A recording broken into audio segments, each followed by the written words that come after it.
ಹೀಗಾಗಿ ರಾಜ್ಯದ ಮುಖ್ಯಮಂತ್ರಿಗಳಿಗೆ ನಾವು MB ಪಾಟೀಲ್ರನ್ನ ಈ ಜಿಲ್ಲೆ ಉಸ್ತುವಾರಿಯಿಂದ ಬಿಡುಗಡೆ ಮಾಡಬೇಕು ಅಂತ ನಾವೆಲ್ಲರೂ ಕೂಡ ಒತ್ತಾಯ ಮಾಡಬೇಕಾಗಿದೆ. ಅವ್ರು ಈ ಜಿಲ್ಲೆ ಉಸ್ತುವಾರಿ ಅಗತ್ಯ ಇಲ್ಲ ನಮಗೆ. ಒಬ್ಬ ಉಸ್ತುವಾರಿ ಮಂತ್ರಿ ಜನರ ಹಿತಾಸಕ್ತಿಯನ್ನು ಕಾಯ್ಬೇಕು. ಅಲ್ಲ, ಜನರ ಹಿತಾಸಕ್ತಿಗಾಗಿ ನಡೆಯುವಂತ ಹೋರಾಟವನ್ನ ಬಿಡ್ಲಿಕ್ಕೆ ಹೇಳುವಂತದ್ದಲ್ಲ ಅದು. ಹೀಗಾಗಿ ಈ ಎಲ್ಲ ಹೊಣೆಗಾರಿಕೆಯನ್ನು ಹೊತ್ತುಕೊಂಡು ಸ್ವತಃ MB ಪಾಟೀಲ್ರೇ ಉಸ್ತುವಾರಿ ಮಂತ್ರಿಯಿಂದ ಹಿಂತೆಗೆದುಕೊಳ್ಬೇಕು. ಅವ್ರು ಹಿಂತೆಗೆದುಕೊಳ್ಳದೇ ಇದ್ರೆ ಈ ರಾಜ್ಯದ ಮುಖ್ಯಮಂತ್ರಿ ಆಗಿರ್ತಕ್ಕಂಥ ಸಿದ್ದರಾಮಯ್ಯನವರು ಪ್ರಜಾಪ್ರಭುತ್ವವಾದಿಗಳು, ಸಮಾಜವಾದಿಗಳು, ಈ ರೀತಿಯಂತ ಎಲ್ಲ ವಿದ್ಯಮಾನಗಳನ್ನ ಅವರು ಅರಿತುಕೊಂಡಂತವರು, ಅವ್ರ ಜನರ ಹಿತಾಸಕ್ತಿಗಾಗಿ ಬದ್ಧರಾಗಿರ್ತಕ್ಕಂಥವ್ರು. ಅವರು ಈ ಪಾಟೀಲ್ ಗೌಡಿಕೆ ಅನ್ನುವಂಥದ್ದು ಏನಿದೆಯಲ್ಲ, ಈ ಉಸ್ತುವಾರಿ ಇಲ್ಲಿ ಸಾಕು ಅಂತ ಹೇಳಿ ಜನಸಾಮಾನ್ಯರ ಹಿತಾಸಕ್ತಿ ಕಾಯ್ತಕ್ಕಂತ ಒಬ್ಬ ಬೇರೆ ಮಂತ್ರಿಯನ್ನ ಈ ಜಿಲ್ಲೆಗೆ ಉಸ್ತುವಾರಿ ನೇಮಕ ಮಾಡಬೇಕು ಅಂತಾನೆ ನಮ್ಮ ಮೊದಲನೇದು ಆಗ್ರಹ ಆಗಿದೆ. ಎರಡನೇದು, ಸಿದ್ದರಾಮಯ್ಯನವರು ಮತ್ತು ಈ ರಾಜ್ಯದ ಗೃಹ ಮಂತ್ರಿ ಆಗಿರ್ತಕ್ಕಂಥ ಪರಮೇಶ್ವರ್ ಅವರು ಈ ಹೋರಾಟದ ಸಂದರ್ಭದೊಳಗಡೆ ಈ ಪೊಲೀಸರು ಯಾಕೆ ಬಿನ್ ಡ್ರೆಸ್ ನಲ್ಲಿ ಹೋದು, ಅದು ದೊಡ್ಡ ಸಂಖ್ಯೆ ಇದೆ. ಈ ಕುರಿತಾಗಿ ಇದರ ಹಿಂದಿರುವಂತ ಹುನ್ನಾರಗಳೇನು, ಇನ್ನಿರುವಂತ ಕಾರ್ಯತಂತ್ರ ಏನು, ಈ ಕುರಿತಾಗಿ ಒಂದು ಇಲಾಖೆ ತನಿಖೆಯನ್ನ IGP ಹಂತದೊಳಗಡೆ ನೇಮಕ ಮಾಡಬೇಕು. IGP ಅವರನ್ನ ಒಂದು ಇಲಾಖೆ ಹಂತದ ತನಿಖೆಯನ್ನು ಮಾಡಿ ಇಡೀ ಪೊಲೀಸರಿಗೆ ಈ ಜವಾಬ್ದಾರಿಯಾಗಿರುವಂತ ಈ ತರ ದುಂಡಾವರ್ತನೆಗೆ ಕಾರಣ ಆಗಿರ್ತಕ್ಕಂಥ ಎಲ್ಲ ಪೊಲೀಸರನ್ನ ಈ ಜಿಲ್ಲೆಯಿಂದ ವರ್ಗಾವಣೆ ಮಾಡಬೇಕು ಅಂತ ನಮ್ಮ ಎರಡನೇ ಬೇಡಿಕೆ ಆಗಿದೆ. ಇಲ್ಲಿ ಇವರು ಅಗತ್ಯ ಇಲ್ಲ. ಇದು ಅಂದ್ರೆ ಈ ರೀತಿ ಅಂತ ದಮನ ಮಾಡುವಂತದ್ದು ಏನಿದೆಯಲ್ಲ, ಇದು ಇವತ್ತು ಹೋರಾಟಗಾರನ ಜೈಲ್ ಹಾಕಿದ್ದಾರೆ ಅಂತ ನಾವು ತಿಳ್ಕೊಂಡಿದ್ದೀವಿ. ಅದು ಹೋರಾಟಗಾರರು ಜೈಲಿಗೆ ಹಾಕಿರುವಂತದ್ದಲ್ಲ. ಈ ನಮ್ಮ ದೇಶದ ಸಂವಿಧಾನ ಏನಿದೆಯಲ್ಲ, ನಮ್ಮ ದೇಶ ಸಂವಿಧಾನ ಏನು ಹೋರಾಟ ಮಾಡ್ತಕ್ಕಂಥ ಹಕ್ಕನ್ನು ಕೊಟ್ಟಿದೆಯಲ್ಲ, ಆ ಹಕ್ಕನ್ನು ಕೊಟ್ಟಿರುವಂತ ಸಂವಿಧಾನವನ್ನೇ ಇವತ್ತು ಅರೆಸ್ಟ್ ಮಾಡಿ ಜೈಲಿನಲ್ಲಿ ಇಟ್ಟಂಗಾಗಿದೆ. ಆ ಸಂವಿಧಾನ ಬರೆದಂತ ಅಂಬೇಡ್ಕರ್ ಅವರನ್ನೇ ಜೈಲಿನಲ್ಲಿ ಇಟ್ಟಂಗಾಗಿದೆ. ಒಬ್ಬ ಹಿರಿಯ ದಲಿತ ಹೋರಾಟಗಾರನ್ನ ಯಾವುದೇ ಕಾರಣವಿಲ್ಲದೇನೆ ಜೈಲಿಗಟ್ಟುವುದೇನಿದೆಯಲ್ಲ, ಈ MB ಪಾಟೀಲ್ ಆಗ್ಲಿ ಅಥವಾ ಈ ಜಿಲ್ಲೆ ಆಡಳಿತ ಆಗ್ಲಿ ಅಥವಾ ಈ ರಾಜ್ಯದ ಮುಖ್ಯಮಂತ್ರಿಗಳಾಗ್ಲಿ ದಲಿತ ನಾಯಕರನ್ನ ಜೈಲಿಗಟ್ಟಿ ಮಾಡುವಂತದ್ದು ಏನಿದೆ, ಅದು ಯಾವ ಹಿತಾಸಕ್ತಿಯನ್ನು ಕಾಯ್ಲಿಕ್ಕೆ ಹೊಂಟಿದ್ದಾರೆ, ಯಾರ ಹಿತಾಸಕ್ತಿಯನ್ನು ಕಾಯ್ಲಿಕ್ಕೆ ಹೊಂಟಿದ್ದಾರೆ ಅನ್ನುವಂಥ ಪ್ರಶ್ನೆಗಳು ನಮ್ಮ ಎದುರುಗಡೆ ಬರ್ತವೆ. ಅಲ್ಲಿ ಯಾವುದೇ ಒಂದು ಇಡೀ ಜಿಲ್ಲೆಯ ಜನರ ಹಿತಾಸಕ್ತಿಯನ್ನ ಮುಂದಿಟ್ಕೊಂಡು ಹೋರಾಟ ಮಾಡಿದ್ರೆ, ಹೋರಾಟ ಮಾಡ್ತಕ್ಕಂಥ ದಲಿತ ಮುಖಂಡನನ್ನ, ಅದು ಏನು ಸೀನಿಯರ್ ಸಿಟಿಜನ್ ಅನ್ನ ಅವ್ರನ್ನ ಜೈಲಿಗಟ್ಟುವಂಥದ್ದು ಕ್ರಮ ಏನಿದೆಯಲ್ಲ, ಅವ್ರ ಹಿಂದೆ ಮಾಡಿರುವಂತ ಹೋರಾಟಗಳ ಇತಿಹಾಸ ಚರ್ಚೆಯನ್ನು ಗಮನಿಸಿಕೊಳ್ಬೇಕು. ಎಲ್ಲಾದ್ರೂ ಗುಂಡಾಗರ್ದಿ ವರ್ತನೆ ಮಾಡಿದ್ರ, ಯಾವತ್ತಾದ್ರೂ ಮಾಡಿದ್ರ? ಈ ರೀತಿಯಾಗಿ ದಲಿತ ನಾಯಕರನ್ನ ಜೈಲಿನಟ್ಟಿ ಇವ್ರು ಯಾರ ಹಿತಾಸಕ್ತಿಯನ್ನು ಕಾಯ್ಲಿಕ್ಕೆ ಹೊಂಟಿದ್ದಾರೆ? ಅಂದ್ರೆ ದಲಿತರನ್ನ ಜೈಲಿನಲ್ಲಿ ಇರ್ಬೇಕು, ಗೌಡ್ರು ಇಲ್ಲ ಅಧಿಕಾರದಲ್ಲಿ ಇರ್ಬೇಕಾ, ಪಾಟೀಲರ ಅಧಿಕಾರದಲ್ಲಿ ಇರ್ಬೇಕಾ? ಇವತ್ತು ನಾವು ಚುನಾವಣೆ ಬಂದಾಗ ದಲಿತರು ಬೇಕು, ಅವ್ರು ಬೇಕು, ಎಲ್ರು ಬೇಕು. ಆದ್ರೆ ಆಡಳಿತ ಮಾಡುವಂಥದ್ದು ಗೌಡ್ರು, ಪಾಟೀಲರು ಇತ್ಯಾದಿಗಳು. ಸೊ ಅವ್ರ ಮಾತು ಕೇಳ್ಕೊಂಡು ಈ ರೀತಿಯಾಗಿ ಜನತೆ ಹಿತಾಸಕ್ತಿಯನ್ನು ಗಮನದಲ್ಲಿಟ್ಕೊಂಡು ಕೆಲಸ ಮಾಡುವ ಹೋರಾಟ ಮಾಡ್ತಕ್ಕಂಥ ಹೋರಾಟಗಾರನ್ನ ಜೈಲಿನಲ್ಲಿ ಇಟ್ಕೊಂಡು ಏನ್ ಮಾಡ್ತಾ ಇದ್ದಾರೆ ಅಂತ ನಾವು ನೇರವಾಗಿ ಈ ರಾಜ್ಯದ ಮುಖ್ಯಮಂತ್ರಿಗಳನ್ನ ಕೇಳಬೇಕಾಗ್ತದೆ. ಈ ಎಲ್ಲ ಹಿನ್ನೆಲೆ ಒಳಗಡೆ ಬಹಳ ಮುಖ್ಯವಾಗಿ ನಾಳೆ 9ನೇ ತಾರೀಕು ಬಿಜಾಪುರಕ್ಕೆ ಸಿದ್ದರಾಮಯ್ಯನವರು ಬರ್ತಾ ಇದ್ದಾರೆ. ಈಗಾಗಲೇ MB ಪಾಟೀಲ್ರು ಇವರೆಲ್ಲರೂ ಕೂಡ ಒಂದು ಸ್ಪಷ್ಟಪಡಿಸಿದ್ದಾರೆ, ನಾವು ಇಲ್ಲಿ PPPಯನ್ನ ಮಾಡೋದ್ರೆ ಹಿಂದೆ ತಕೋತೀವಿ ಅನ್ನುವಂತ ಹೇಳಿಕೆಯನ್ನ ನಿಮ್ಮ ಎದುರುಗಡೆನೆ ಹೇಳಿದ್ದಾರೆ ಅನ್ನೋದು ನಮ್ಗೆಲ್ಲರಿಗೂ ಗೊತ್ತಿದೆ. ಸೊ 9ನೇ ತಾರೀಕು ಈ ರಾಜ್ಯದ ಮುಖ್ಯಮಂತ್ರಿಗಳು ಬಿಜಾಪುರ ಜಿಲ್ಲೆಗೆ ಬಂದಾಗ ನಾವು ಯಾವುದೇ ಕಾರಣಕ್ಕೆ ಈ ಜಿಲ್ಲೆಯಲ್ಲಿ ಈ PPP ಯೋಜನೆ ಇತ್ತಲ್ಲ, ಮೆಡಿಕಲ್ ಕಾಲೇಜ್ ಸ್ಥಾಪನೆ ಮಾಡುವಲ್ಲಿ ಅದರಿಂದ ಹಿಂಪಡಿತೀವಿ ಅನ್ನುವಂಥದ್ದೊಂದು ಘೋಷಣೆ ಮಾಡಬೇಕು ಅಂತ ನಾವು ಒತ್ತಾಯ ಮಾಡ್ತೀವಿ. ಮತ್ತೆ ಅಲ್ಲಿವರೆಗೆ ಅವ್ರು ಘೋಷಣೆ ಮಾಡಿದ್ರು ಸರಿ, ಇಲ್ದಿದ್ರೆ ಹೋರಾಟ ಮುಂದುವರಿತದೆ. ಈಗಲೂ ಹೋರಾಟ ಮುಂದುವರಿದೆ. ನಿನ್ನೆ ನಾನು ಆ ಜೈಲಿನಲ್ಲಿರುವಂತ ಎಲ್ಲ ಹೋರಾಟಗಾರನ್ನ ಭೇಟಿಯಾಗಿ ಬಂದೆ. ನಾನು ಇವತ್ತಿನಿಂದ ಆ ಜೈಲಿನಲ್ಲಿನೇ ಅವರು ಹೋರಾಟವನ್ನು ಮುಂದುವರಿಸ್ತಾರೆ, ಜೈಲಿನಲ್ಲಿ ಹೋರಾಟ ಮುಂದುವರಿಸ್ತಾರೆ. ಏನು ಅವ್ರನ್ನ ಜೈಲಿಗೆ ಕಟ್ಟಿದಾರಲ್ಲ, ಜೈಲಿಗೆ ಹುಟ್ಟಿದ್ರೆ ಅವ್ರ ಹೋರಾಟ ತಣ್ಣಗಾಗೋದಿಲ್ಲ. ಜೈಲಿನಲ್ಲೇ ಅವ್ರು ಇದ್ಕೊಂಡು ಅವ್ರ ಹೋರಾಟ ಮುಂದುವರಿಸ್ತಾರೆ. ಈ ಹೋರಾಟವನ್ನ ದಮನದ ರೀತಿ ಒಳಗೆ ದಮನ ಮಾಡ್ಲಿಕ್ಕೆ ಸಾಧ್ಯನೇ ಇಲ್ಲ ಅದು ಮಣಿಯೋದಕ್ಕೆ. ಅವ್ರು ನ್ಯಾಯಯುತವಾದಂತ ಬೇಡಿಕೆಗಳನ್ನ ಈಡೇರಿಸೋದ್ರ ಮೂಲಕ ಅದಕ್ಕೆ ಒಂದು ಪರಿಹಾರ ಕಂಡುಕೊಳ್ಬೇಕು ಹೊರತು ದಮನದ ಮೂಲಕ ಪರಿಹಾರ ಕಂಡುಕೊಳ್ತೀನಿ ಅಂದ್ರೆ ಅದು ಯಾವತ್ತೂ ಕೂಡ ಸಾಧ್ಯ ಇಲ್ಲ. ಮತ್ತು ಇದು ಬಸವಣ್ಣನ ನಾಡಿದು, ಅನ್ಯಾಯ ವಿರುದ್ಧ ಧ್ವನಿ ಎತ್ತಿದಂತ ಚಳವಳಿಯ ನಾಡಿದು. ನಾಳೆ ಈ ಮುಖ್ಯಮಂತ್ರಿಗಳು ಆ ಚೆನ್ನಮ್ಮನ ಪುತ್ಥಳಿಯನ್ನು ಅನಾವರಣ ಮಾಡ್ಲಿಕ್ಕೆ ಬರ್ತಾರೆ. ಚೆನ್ನಮ್ಮ ವೀರ ಮಹಿಳೆ, ಅನ್ಯಾಯದ ವಿರುದ್ಧ, ಸರ್ವಾಧಿಕಾರದ ವಿರುದ್ಧ, ಸಾರ್ವಭೌಮತ್ವ ಏನು ಬ್ರಿಟಿಷ್ ಸಾಮ್ರಾಜ್ಯದ ವಿರುದ್ಧನೇ ಹೋರಾಟ ಕಟ್ಟಿದ ಆಕೆ. ಈ ಸಾಮ್ರಾಜ್ಯದ ವಿರುದ್ಧ, ಬ್ರಿಟಿಷ್ ಸಾಮ್ರಾಜ್ಯದ ಹೋರಾಟ ಕಟ್ಟಿದಂತ ಮಹಿಳೆಯ ಮೂರ್ತಿಯನ್ನು ಅನಾವರಣ ಮಾಡ್ಲಿಕ್ಕೆ ಬಂದಿರುವಂತ ಮುಖ್ಯಮಂತ್ರಿಗಳು ಈ ಜನತೆ ಹಿತಾಸಕ್ತಿಯನ್ನು ಗಮನಿಸಿಕೊಂಡು ಇದನ್ನ ದಮನದ ಮೂಲಕ ಹತ್ತಿಕ್ಲಿಕ್ಕೆ ಹೋದ್ರೆ ಸಾಧ್ಯ ಆಗಂಗಿಲ್ಲ. ಬ್ರಿಟಿಷರನ್ನೇ ಓಡಿಸಿದಂತ ನಾಡಿನೊಳಗಡೆ ಇಷ್ಟೆಲ್ಲ ನಡೆದಿರುವಂತ ಇತಿಹಾಸ ಇರುವಾಗ ಇದನ್ನ ನ್ಯಾಯಯುತವಾದಂತ ಬೇಡಿಕೆಯನ್ನ ಈಡೇರಿಸೋದ್ರ ಮೂಲಕ ಪರಿಹಾರವನ್ನು ಕಂಡುಕೊಳ್ಳಬೇಕು ಹೊರತು ಹೋರಾಟವನ್ನು ಹತ್ತಿಕ್ಕೋದ್ರ ಮೂಲಕ ಕಂಡುಕೊಳ್ಳಿಕ್ಕೆ ಸಾಧ್ಯ ಇಲ್ಲ ಅನ್ನುವಂತ ಎಚ್ಚರವನ್ನ ಮುಖ್ಯಮಂತ್ರಿಗಳು ಗಮನಿಸ್ಕೊಳ್ಬೇಕು. ಆ ಕಾರಣಕ್ಕಾಗಿನೇ ನಾಳೆ ಇಲ್ಲಿ ಬಿಜಾಪುರಕ್ಕೆ ಬಂದಾಗ ಈ PPPಯನ್ನು ಹಿಂತೆಗೆದುಕೊಳ್ಳುವಂತ, ಅವರು ಬೇಕಾದ್ರೆ ಈ ಹಣಕಾಸಿನ ಭಾರ ಇರೋದ್ರಿಂದ ನಾವು ತಕ್ಷಣವೇ ಮೆಡಿಕಲ್ ಕಾಲೇಜ್ ಸ್ಥಾಪನೆ ಮಾಡ್ಲಿಕ್ಕೆ ಆಗ್ಲಿಕ್ಕಿಲ್ಲ ಅಂತ ಹೇಳ್ಬೋದು. 1 ವರ್ಷ 2 ವರ್ಷ ತಗೊಳ್ಳಿ, ಅದಕ್ಕೆ ನಮಗೇನು ಇದು ಇಲ್ಲ. ಅದು ಆದ್ರೆ ಬಟ್ ಮುಖ್ಯವಾಗಿ ಅಂತ ಏನು ಅಂತಂದ್ರೆ ಈ PPP ಯೋಜನೆಯನ್ನು ಹಿಂಸರಿಬೇಕು. ಮೆಡಿಕಲ್ ಕಾಲೇಜನ್ನು ನಾವು ಸ್ಥಾಪನೆ ಮಾಡ್ತೀವಿ ಅಂತ ಘೋಷಣೆ ಮಾಡಬೇಕು. ಅದು ಆರಂಭ ಮಾಡ್ಲಿಕ್ಕೆ 1-2 ವರ್ಷ ತಗೊಳ್ಳಿ ಅಂತ ನಾವು ಅನ್ಕೊಳ್ತಾ ಇದ್ದೀವಿ. ಮತ್ತು ಬಹಳ ಮುಖ್ಯವಾಗಿ ಈ ಬಂಧನ ಮಾಡಿರುವಂತ ಏನು 6 ಜನ ಹೋರಾಟಗಾರರು ಏನಿದ್ದಾರೆ, 27 ಜನರ ಮೇಲೆ ಏನು FIR ಮಾಡಿದ್ದಾರೆ, ಇದೆಲ್ಲೂ ಕೂಡ ಆ FIR ಗಳನ್ನು ಓದಿದ್ರೆ ನಮ್ಗ ನಗು ಬರ್ತದೆ. ಅವರು ಸುಳ್ಳು ಹೇಳುವುದೇನಿಲ್ಲ, ಪೊಲೀಸರು ಸುಳ್ಳು ಹೇಳುವುದು ಏನಿದೆಯಲ್ಲ, ಪೊಲೀಸರು ಸುಳ್ಳು ಹೇಳುವುದಿಲ್ಲ, ಇಡೀ ಸರ್ಕಾರನೇ ಸುಳ್ಳು ಹೇಳಂಗೆ. ಅದು ಸರ್ಕಾರ ಜವಾಬ್ದಾರಿಯುತವಾಗಿರ್ತದೆ. ಅದು ಏನಿದ್ರು ಕೂಡ ಸಂವಿಧಾನದ ಭಾಷೆ ಒಳಗೆ ಮಾತಾಡ್ಬೇಕಾಗ್ತದೆ, ಸತ್ಯದ ದಾರಿ ಒಳಗೆ ಮಾತಾಡ್ಬೇಕಾಗ್ತದೆ. ಸುಳ್ಳನ್ನು ಅದನ್ನೇ ಸೃಷ್ಟಿ ಮಾಡ್ಲಿಕ್ಕೆ ಹತ್ತಿದ್ರೆ ಎಲ್ಲಿ ಬರ್ತದೆ? ಅದು ಸುಳ್ಳು ಹೇಳೋದ್ರ ಮೂಲಕ ಇಡೀ ಸಿದ್ದರಾಮಯ್ಯ ಸರ್ಕಾರವನ್ನ ಬೆತ್ತಲೆ ಮಾಡಿರುವಂತ ಕೆಲಸ ಈ ಪೊಲೀಸರಿಂದ ಆಗಿದೆ. ಇಲ್ಲಿ ಏನಾದ್ರು ಸುಳ್ಳು ಹೇಳಿದಾರಲ್ಲ, ಅವರು ಒಂದು ಸುಳ್ಳಿನ ಸಂಕತನ ಕಟ್ಟಿದಾರಲ್ಲ, ಆ ಸಂಕತನದ ಮೂಲಕ ಅವರು ಇಡೀ ಸಿದ್ದರಾಮಯ್ಯ ಸರ್ಕಾರವನ್ನ ಜನರ ಎದುರುಗಡೆ ಬೆತ್ತಲೆ ಮಾಡಿದ್ದಾರೆ. ಅದು ನಾಚಿಕೆ ಆಗ್ಬೇಕು ಅವ್ರಿಗೆ. ಅದ್ರ ಹೊಣೆಗಾರಿಕೆಯನ್ನು ಹೊರಬೇಕು. ಅವರು ಸತ್ಯವನ್ನು ಹೇಳಿ ಏನಾದ್ರು ಎದುರಿಸಬೇಕು ಹೊರತು ಸುಳ್ಳನ್ನು ಹೇಳಿ ಅಲ್ಲ. ಅದು ನಮ್ ಕುತ್ತಿಗೆ ಹೆಚ್ಚಲಿಕ್ಕೆ ಬಂದಿದ್ರು, ಇತ್ಯಾದಿಗಳು ಬಂದ್ರು ಅಂತ ಹೇಳಿದ್ರೆ, ಹೋರಾಟಗಾರರು ಇದನ್ನು ಹೇಳಿದ್ರೆ ಎಲ್ಲಿ ಬರ್ತದೆ? ಅದು ಏನಾದ್ರು ಹೇಳಿ ಜನರು ನಂಬುವಂಗೆ ಏನಾದ್ರು ಹೇಳ್ಬೇಕು.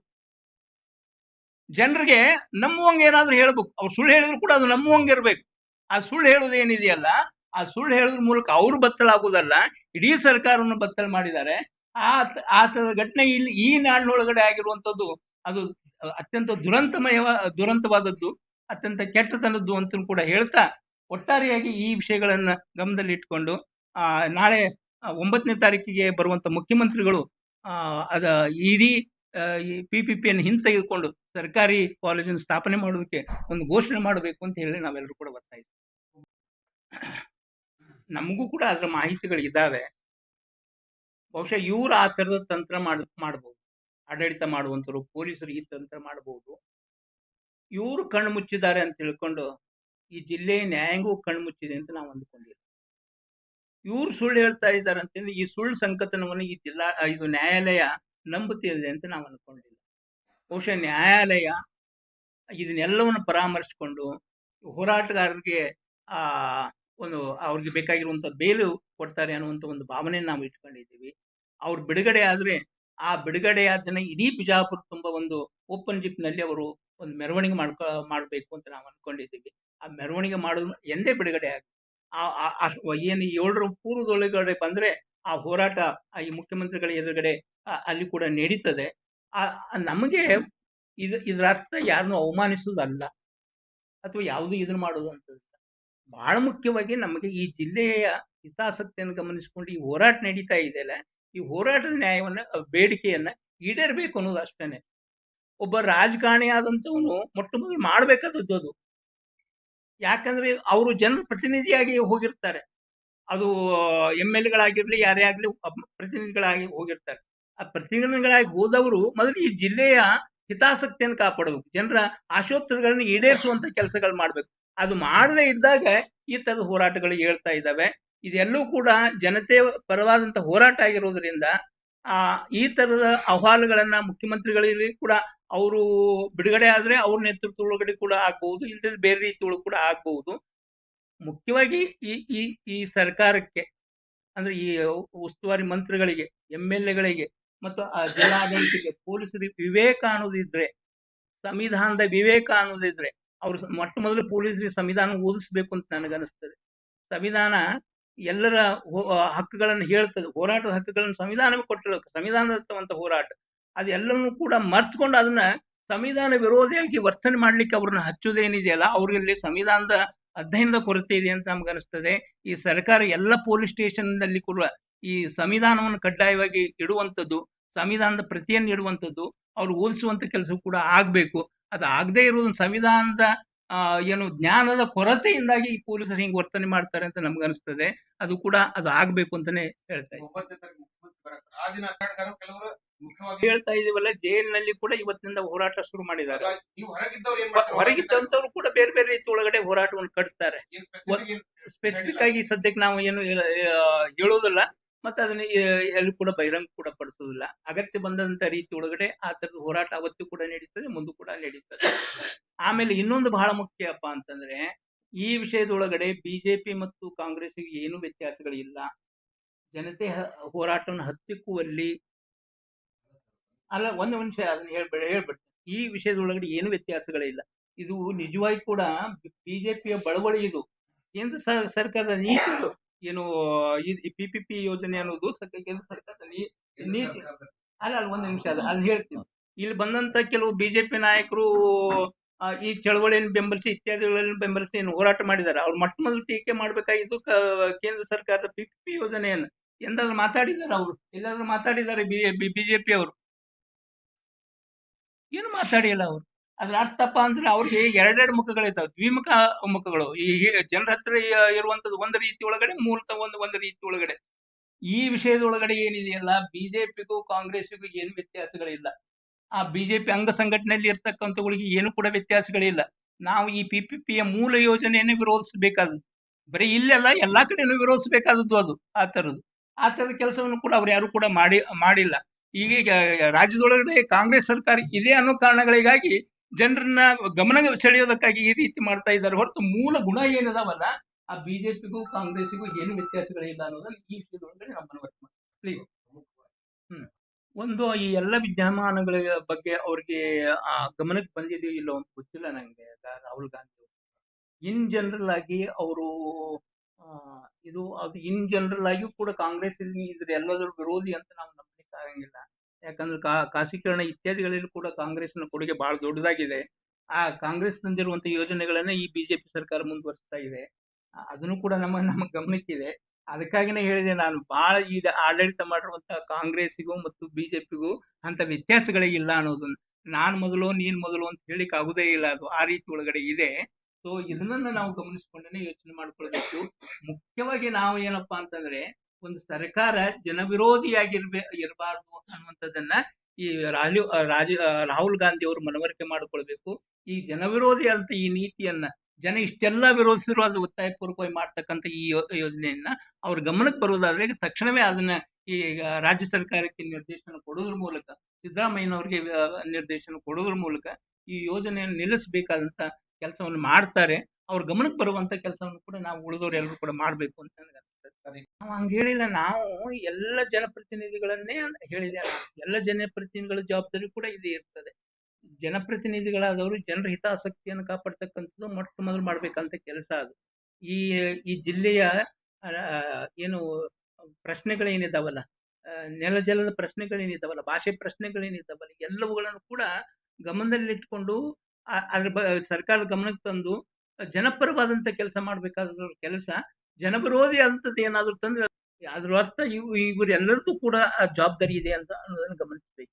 ನಾವು ಹೆಂಗೆ ಹಾವೇರಿ ಒಳಗಡೆ ಸರ್ಕಾರಿ ಮೆಡಿಕಲ್ ಕಾಲೇಜ್ ಆಗೋದನ್ನು ಎಲ್ಲರೂ ಕೂಡ ಸ್ವಾಗತ ಮಾಡ್ಕೊಳ್ತೀವೋ ಅದೇ ರೀತಿ ಅಂತ ಈ ಶಿವಾನಂದ ಪಾಟೀಲ್ ಬಟ್ ಯಾರು MB ಪಾಟೀಲ್ರಿಗೆ ಅಂತದೇ ಯಾಕೆ ಯೋಚನೆ ಬರಲ್ಲ. ಅಲ್ಲಿ ನಮ್ಮ ಶಿವಾನಂದ ಪಾಟೀಲ್ರು ಸರ್ಕಾರಿ ಕಾಲೇಜನ್ನು ಸ್ಥಾಪನೆ ಮಾಡಿ ಒಳ್ಳೆ ಹೆಸರನ್ನು ತೆಗೆದುಕೊಳ್ತಾ ಇದ್ದಾರೆ. ನಾನು ಒಳ್ಳೆ ಹೆಸರನ್ನು ತೆಗೆದುಕೊಳ್ಬೇಕು ಅಂತ ಇವ್ರು ಯಾಕೆ ಅನಿಸ್ಬಾರ್ದು? ಸೊ ಈ ರೀತಿಯಾಗಿ ಕೂಡ ಯೋಚನೆ ಮಾಡಬೇಕು. ಮತ್ತೆ ಇದರ ಅರ್ಥ ಇಲ್ಲಿ ಈ ಬಸವನ ಬಾಗೇವಾಡಿಯಿಂದ ಆಶೆ ಓದಿರ್ತಕ್ಕಂಥ ಶಿವಾನಂದ ಪಾಟೀಲ್ರಿಗೂ ಅಷ್ಟೇ ಜವಾಬ್ದಾರಿ ಇದೆ, ಉಳಿದ MLA ಗಳಿಗೂ ಕೂಡ ಅಷ್ಟೇ ಜವಾಬ್ದಾರಿ ಇದೆ. ಯಾವುದೋ ಒಂದು ಪ್ರಶ್ನೆ ಕೇಳಿ ಸದನದಲ್ಲಿ ಕೇಳಿ ಇದು ಮಾಡುವಂತದ್ದಲ್ಲ. ಸೊ ಈ ಎಲ್ಲರ ಮುಂದಿಟ್ಕೊಂಡು ನಾಳೆ ಈ ಮುಖ್ಯಮಂತ್ರಿಗಳಿಂದ ಬಿಜಾಪುರ ಜಿಲ್ಲೆ ಬರ್ತಾರ, ಈ ಇಬ್ರು ಸಚಿವರು ಮತ್ತು ಉಳಿದ ಎಲ್ಲಾ MLA ಗಳು ಕೂಡಿಕೊಂಡು ನಮ್ಮ ಜಿಲ್ಲೆಗೆ ನಮ್ ಖಂಡಿತವಾಗಿ ಇದು PPP ಯೋಜನೆ ಬೇಡ, ಬಂದ್ರೆ ಸರ್ಕಾರಿ ಮೆಡಿಕಲ್ ಕಾಲೇಜ್ ಬರಬೇಕು ಅಂತ ಹೇಳಿ ಗಟ್ಟಿಯಾಗಿ ಹೇಳುವಂತ ಕೆಲಸಗಳು ಮಾಡ್ಬೇಕು. ಅದು ಮಾಡದೇ ಇದ್ರೆ ಬೇರೆ ರೀತಿಯಾಗಿ ಜನನು ಕೂಡ ಎಚ್ಚರಾಗಿದ್ದಾರೆ. ಬರೀ ಜನರನ್ನ ಯಾಮರ್ಸ್ಲಿಕ್ಕೆ ಸಾಧ್ಯ ಇಲ್ಲ. ಜನ ಎಲ್ಲ ವಿದ್ಯಮಾನಗಳು ಗಮನಿಸ್ತಾರೆ. ಆ ಎಲ್ಲ ಜನರು ಇವತ್ತು ಬೀದಿಗೆ ಬಂದಿರ್ಲಿಕ್ಕಿಲ್ಲ. ಆ ಎಲ್ಲ ವಿದ್ಯಮಾನಗಳನ್ನ ಗಮನಿಸ್ತಾ ಇದ್ದಾರೆ. ಆ ಗಮನಿಸ್ಕೊಂಡು ಅವ್ರು ಉತ್ತರ ಹೇಳ್ಬೇಕಂತ ರೀತಿ ಒಳಗಡೆ, ಉತ್ತರ ಹೇಳ್ಬೇಕಂತ ದಾಟಿ ಒಳಗಡೆ ಹೇಳ್ಬೇಕಂತ ದಿನ ಹೇಳ್ತಾರೆ ಅನ್ನುವಂತ ಎಚ್ಚರವನ್ನ ನೀವರೆಲ್ಲ ಇಟ್ಕೊಳ್ಬೇಕು. MB ಪಾಟೀಲ್ರಿಗೆ ವಿಶೇಷವಾಗಿ MB ಪಾಟೀಲ್ರು ಅವ್ರನ್ನ ಈ ಸನಾತನವಾದಿಗಳು, ಕೋಮುವಾದಿಗಳು ಇವರೆಲ್ಲರೂ ಕೂಡ ಅವ್ರ ವಿರೋಧಿ ಆದಂಥದ್ದು ಏನಿದೆಯಲ್ಲ, ಆ ವಿರೋಧಿಯಾದಂಥ ವಲಯ ಅವ್ರನ್ನ ಟಾರ್ಗೆಟ್ ಮಾಡಿದ್ದಾರೆ.